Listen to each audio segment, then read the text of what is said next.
Hey guys, it's Destiny with Women in Real Estate, and I'm here today to talk to you about credit.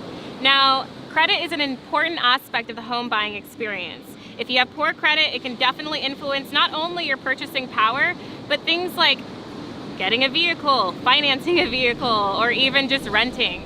So, what are some things that you can do to help improve your credit score in the short term, or things that you can actually strategize and implement quickly?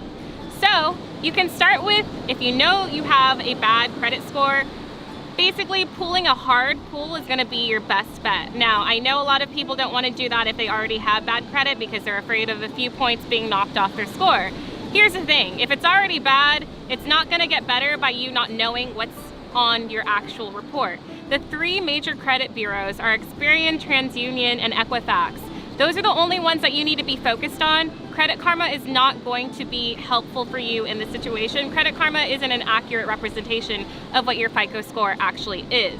So if you have a hard pull of your credit, you're going to be able to actually see and strategize what you can do to improve certain accounts and see where things have gone delinquent, see if there's any collections, and see if there's any charge-offs that you can actually reverse or have improved. If there's any inaccuracies also, those can be addressed, and all you have to do is just reach out to those creditors.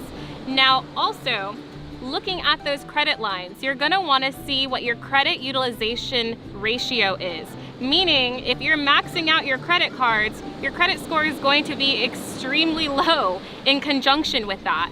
Versus if you are paying them off monthly, say only, very rarely carrying over a balance, you're going to see a higher credit score. That's just the name of the game. It is what it is. But what you can do is pay some of your credit lines down to below 50%. Ideally, you want to be around 30% of utilization.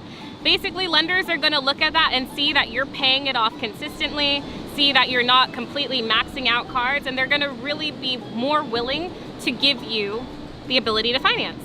So that's another little tidbit of information that you got to really do. Changing your spending habits and the way that you spend is also another thing that you're going to have to do if you want to move to that next level. So I always say cash is king. That's something that you could easily implement by, instead of just swiping every time you go out to eat or anytime you go out and purchase something at the grocery store, it's a little bit easier to see how much you're spending by having cash in hand.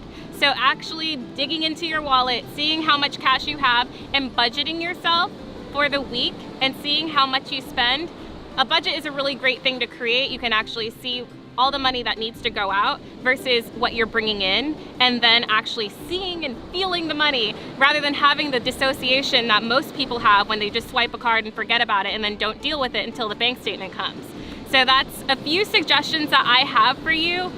Honestly, credit is something that can be easily repaired if you put your mind to it. So yeah, hopefully that helps you guys, and I will chat with you soon. Thanks so much.